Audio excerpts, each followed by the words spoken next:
Issue of debentures for cash की बात करते हैं। शेयर्स भी हम कैश में देते थे। एक तो होता है इशू एट पार,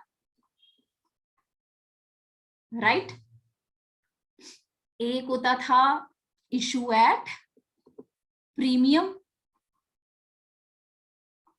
अब एक तीसरा और ऐड हो गया, इशू एट डिस्काउंट। ठीक है, राइट, ओके। अब इसके अंदर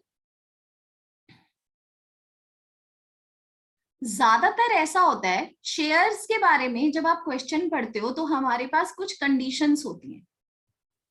कंडीशन ये होती है कि भाई जब शेयर की बात हो रही है तो जो फेस वैल्यू है, मानो वो 100 रुपए है, तो उसको हम एक बार में नहीं मंगा सकते, हमें टुकड़ों में ही मंगानी पड़ेगी, है ना, ये हमने पढ़ा हुआ है। एप्लीकेशन पे एक पर्टिकुलर अमाउंट है भाई, मैक्सिमम उतनी मंगा सकते हो, उसके ऊपर नहीं जा सकते। हर कॉल पे एक, और 1 महीने का गैप भी होना चाहिए कॉल्स के बीच में। डिबेंचर के अंदर ऐसा नहीं होता। ऐसा भी हो सकता है, कंपनी के पास ये भी चॉइस है कि भाई इंस्टॉलमेंट्स में मंगा लो। ठीक है, प्रथम आप सुन रहे हो? Are you paying attention?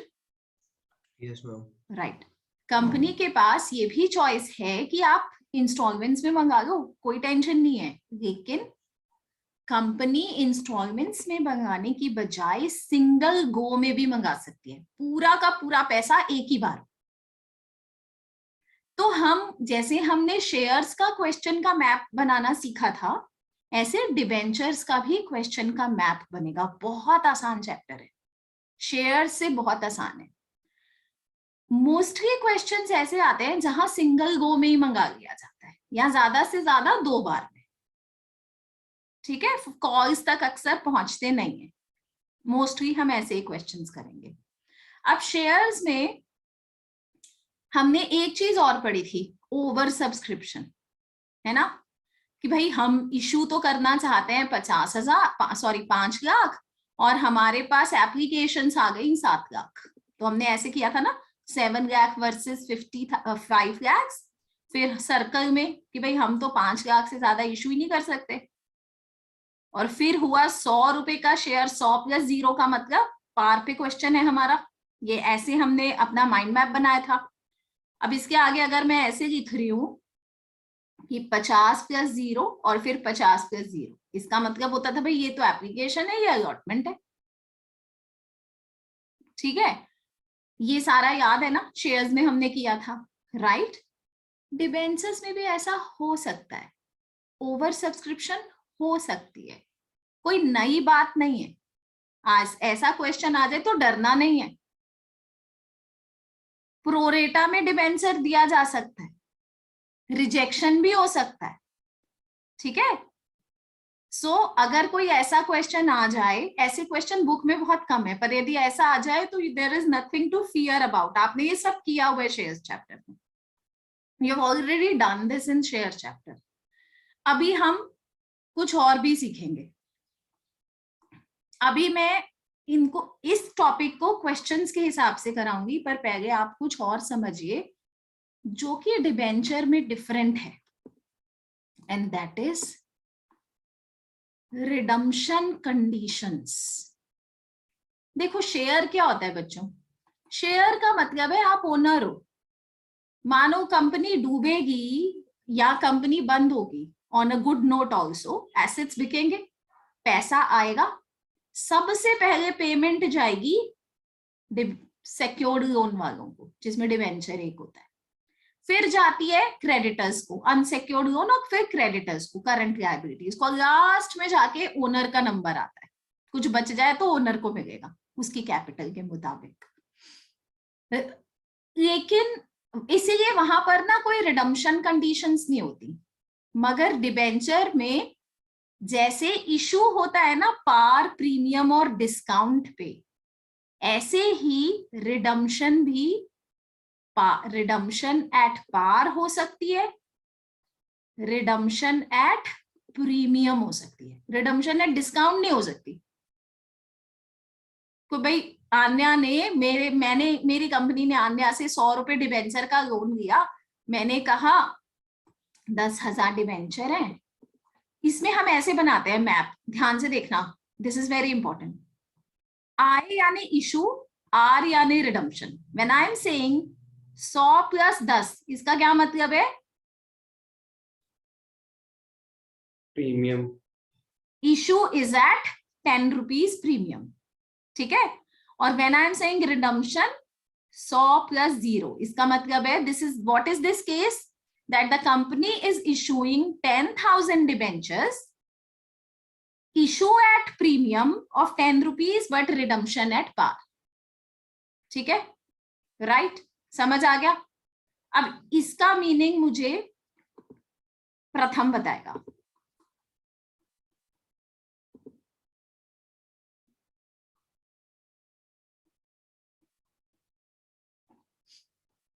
Ma'am इसका मतलब ये है कि इशू 10 पे हुआ है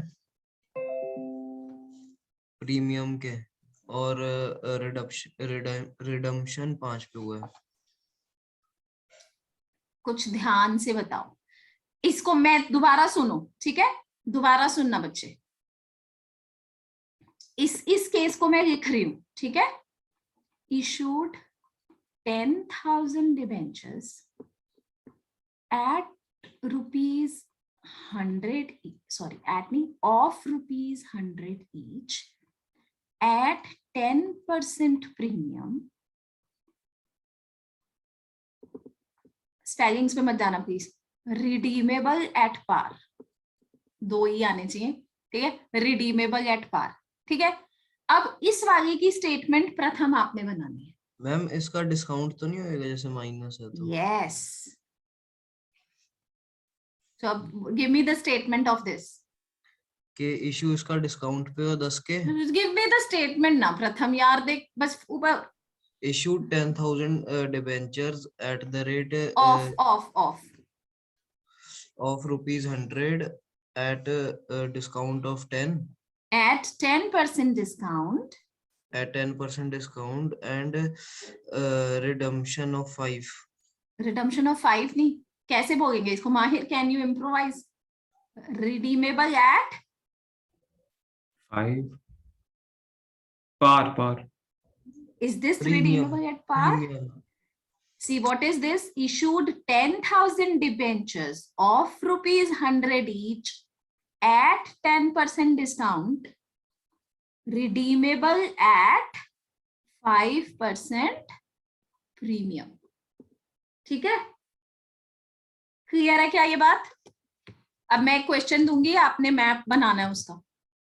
मैम जैसे इशू ऑफ शेयर्स के अंदर हम +10 को ₹10 मानते थे, इसके अंदर उसको हम परसेंटेज में ही लेंगे? नहीं बेटा, मैं 10% बोल रही हूँ।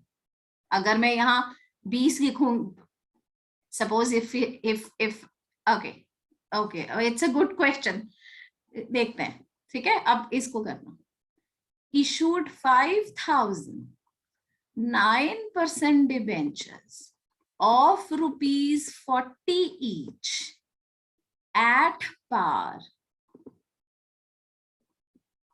redeemable at 10% premium।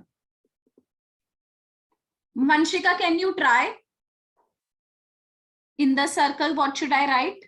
5,000, Now what should I do? 40, I should make 2 arrows, ठीक है? Yes. Say like this, I should make 2 arrows Two because arrows. online है ना, इस तरफ क्या होगा? I और इस तरफ होगा R, R, ठीक है। अब I के नीचे क्या लिखूं?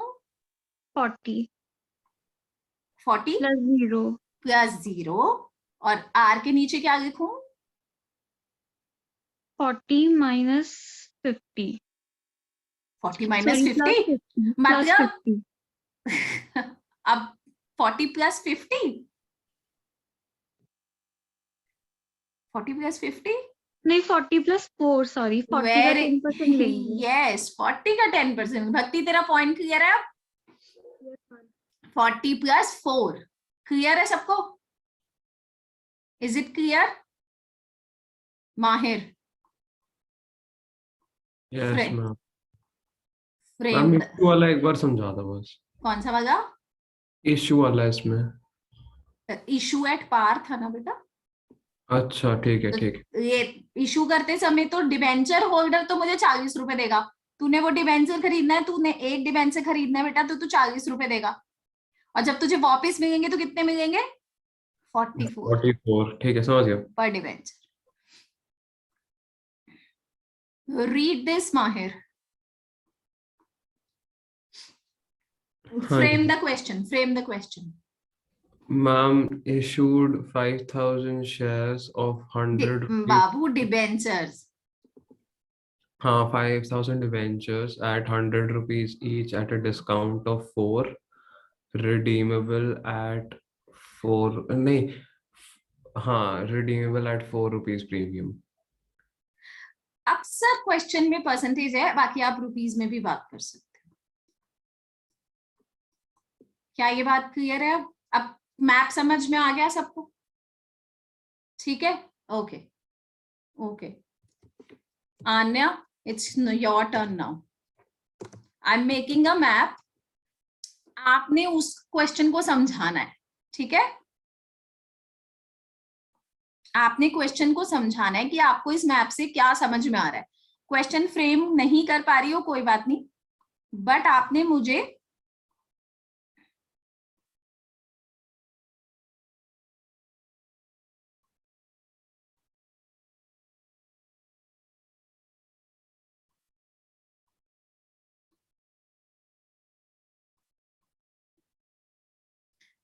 आपको इससे क्या समझ में आ रहा है ये आपने मुझे समझाना है। There is no need to frame the question, क्या समझ में आ रहा है बस ये बताओ कि क्या हो रहा है, कहानी क्या है इस क्वेश्चन की। 2 बार में इशू किया है। 2 बार में इशू किया है? 2 बार में कैसे इशू करते हैं? अच्छा यहां से शुरू करो। इसका क्या मतलब है? 10,000 डिबेंचर्स है। 10,000 डिबेंचर इशू किए। ओके, अब इसका क्या मतलब है? Issued at premium of ₹8. So I Of can say ₹48. Eight ₹8। चलो अभी रुपीज की बात कर लेते हैं, ठीक है? At ₹8 premium. यहां तक क्लियर है सबको? इसके बाद इसका क्या मतलब है? Redeemable at ₹4. Redeemable eight ₹4 premium. ठीक है जी, अब इनका क्या मतलब है?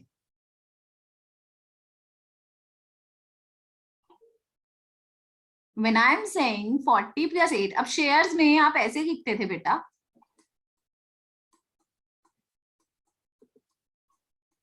तो इसका क्या मतलब होता था? Application allotment. Application.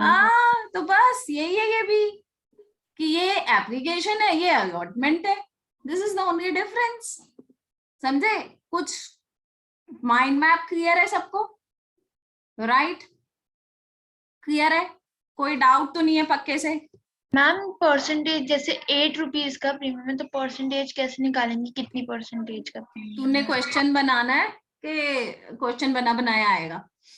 है? बाकी अगर मैं फिर भी बता देती हूँ, 8 रुपए 40 रुपए का कितना परसेंटेज है? निकालिए बेटा, 20% है। 20। ठीक है, ओके। बाकी आपको क्वेश्चन तो बना बनाएगा, आपको निकालना पड़ेगा उल्टा कितने रुपए हैं, क्योंकि यूजुअली वो आपको परसेंटेज में देंगे। ठीक है, अब आगे समझिए। नेक्स्ट इंपॉर्टेंट पॉइंट इज, ये जो प्रीमियम है, let me clear this, let me make a fresh one.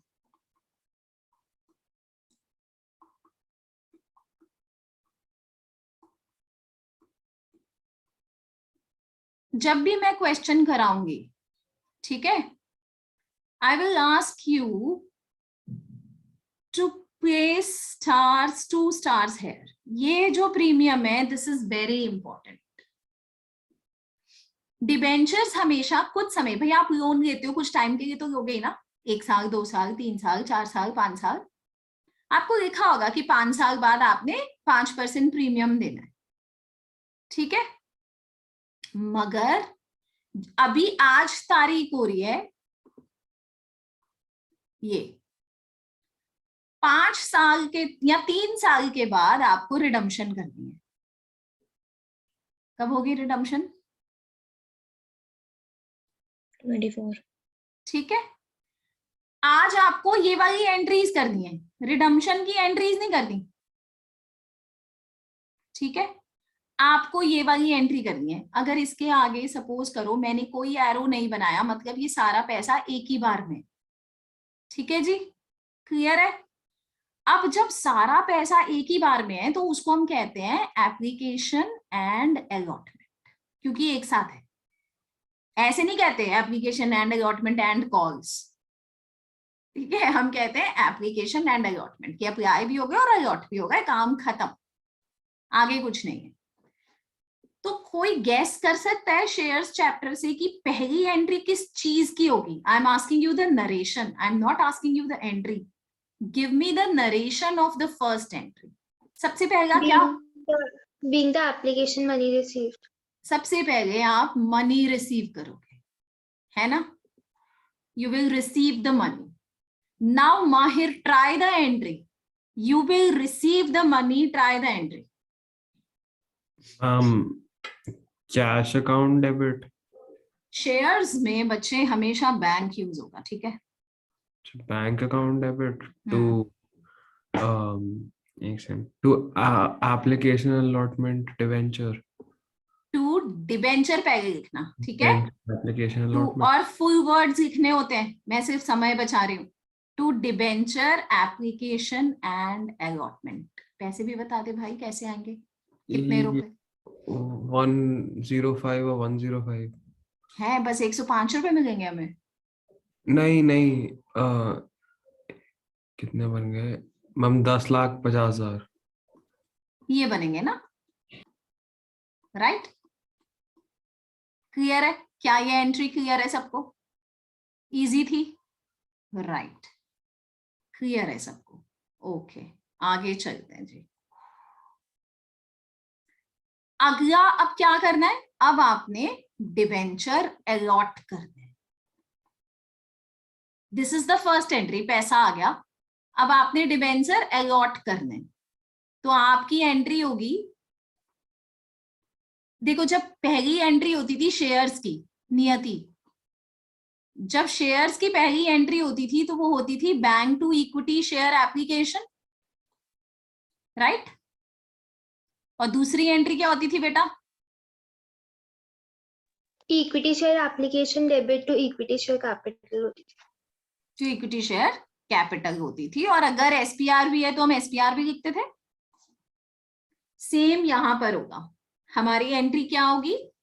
Debenture application and ऐसे लिखना है बच्चों, and allotment debit to percentage debenture to securities premium reserve. Niyati, can you try, नहीं Bhakti, can you try the amounts here with respect to this question? Ma'am debit के अंदर आएगा 10,000 into 105। Right, इतना पैसा हमें टोटल मिला था। परसेंटेज डिबेंचर में 10,000 into 100 यस, बिकॉज डिबेंचर में सिर्फ फेस वैल्यू जाएगी। और एसपीआर में 10,000 into 5। ठीक है जी, क्लियर है जी सबको यहाँ तक? पक्का? अभी तक कोई डाउट है प्रथम? नहीं मैम। कोई डाउट नहीं है। बस अब जो एक नया फंडा डिबेंचर में आपने सीखना है, देखो अभी तक डिबेंचर बहुत आसान है। Consideration other than cash, promoter, under writer, vendor, बिल्कुल शेयर जैसा। अभी तक डिबेंचर तो और भी इसलिए आसान होता है, अक्सर पैसा एक ही बार में आ जाता है। और सबसे बड़ी प्यारी बात, डिबेंचर में प्रथम खुश हो जा, फोर फीचर नाम की कोई चीज ही नहीं होती, क्योंकि ये लोन है, आप किसी का पैसा मार नहीं सकते। ठीक है, इट्स अ लोन। तो यहाँ कोई फोर फीचर नहीं है, यहाँ कोई री इशू नहीं है, तो ये बढ़िया काम और आसान हो गया। बस अब एक बात का ध्यान है, जब इशू होता है, दिस इज इंपॉर्टेंट गाइस, जब इशू होता है, मुझे आज पता है 1 अप्रैल 2021 को कि भाई जब ये पैसा मुझे वापस करना है 5 रुपए देने पड़ेंगे। ठीक है, ये जो प्रीमियम है ये मुझे देना पड़ेगा अंडर द, और ये तो मेरा प्रॉफिट है गाइस, ये तो मेरी कंपनी की गुडविल अच्छी है, इसलिए मैं शेयर थोड़ा मतलब डिबेंचर थोड़ा भाव पे बेच रही हूँ, ठीक है, प्रीमियम पे इशू कर रही हूँ कि मैं तो बेचूंगी और लोग खरीदेंगे, राइट। लेकिन जब मैं वापस कर रही हूँ, सपोज यहाँ 0 होता और यहाँ 5 होता तो भी तो सोचो कि इशू तो कर रहे हो 100 + 0 पे और वापस कर रहे हो 100 + 5 पे, यहाँ ज्यादा समझ आएगा आपको कि भाई जब आप ले रहे हो तो 100 रुपए ले रहे हो और जब दे रहे हो, मैं इसको ना 5 के बदले 10 कर देती हूँ फॉर द टाइम भी, ठीक है। आज आपको 1 तारीख को पता है भैया जब वापिस करना होगा तो ये 10 रुपए भी देने होंगे, ठीक है। This is a loss to the company. काश पार पे इशू करना होता तो 100 रुपए ही वापिस करने पड़ते। For this loss under the concept of prudence, और प्रूडेंस क्या कहता था, याद है क्या कहता था? सारे लॉसेस जो होंगे डिस्क्लोज करने चाहिए पर प्रॉफिट्स नहीं, फ्यूचर में जो होंगे। ऐसे तो नहीं कहता था, बड़ी मैम वो ये कहता था कि तो लॉसेस है उसके लिए प्रोविजंस बनाओ। राइट, इसके लिए प्रोविजंस बना, do not anticipate profits but, मानवी बच्चे, do not anticipate profits but provide for all possible losses.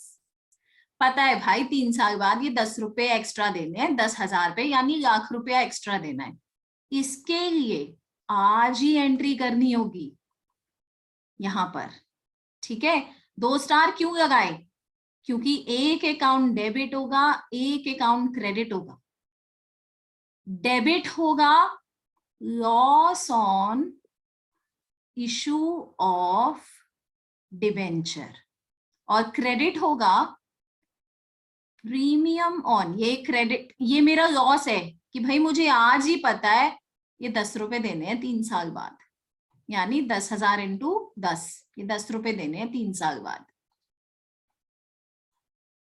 इसकी जरूरत नहीं है। और यहां मैंने क्यों क्रेडिट किया? भाई मुझे पता है ये लायबिलिटी खड़ी हो गई long term, premium on redemption of debenture. दोबारा सुनेंगे, जितना ब्लू कलर का है लिखा हुआ वो सारा आपका शेयर जैसा है बिल्कुल।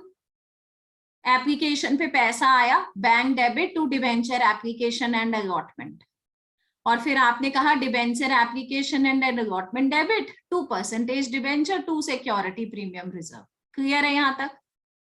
But under the concept of prudence, we have to provide for this loss, which will be happening after the 3rd year in this question. So to cover up this, we have to create a liability on us. Non-current liability हमारी create हो गई 1 लाख रुपए की, और इसके लिए हमने एक अकाउंट डेबिट भी किया क्योंकि it's a double entry system. आज ही मुझे पता है 3 साल बाद मुझे ये पे करना है लाख रुपया, इसके लिए मैंने आज एक अकाउंट क्रिएट किया loss on issue of debenture debit, ठीक है। अब हम कुछ क्वेश्चन करेंगे, मैं ये भेज रही हूँ ग्रुप पर। मैम हाँ, जो रिडेम्पशन में हमने +10 लिखा है वो एक तरीके से इंटरेस्ट की तरह ही हुआ ना? Not, this is not interest. Interest अलग होता है बेटा, इंटरेस्ट पर ईयर अलग मिलता है, ठीक है। Yes ma'am. इंटरेस्ट जो होता है वो अलग अलग मिलता है। Let us do a question.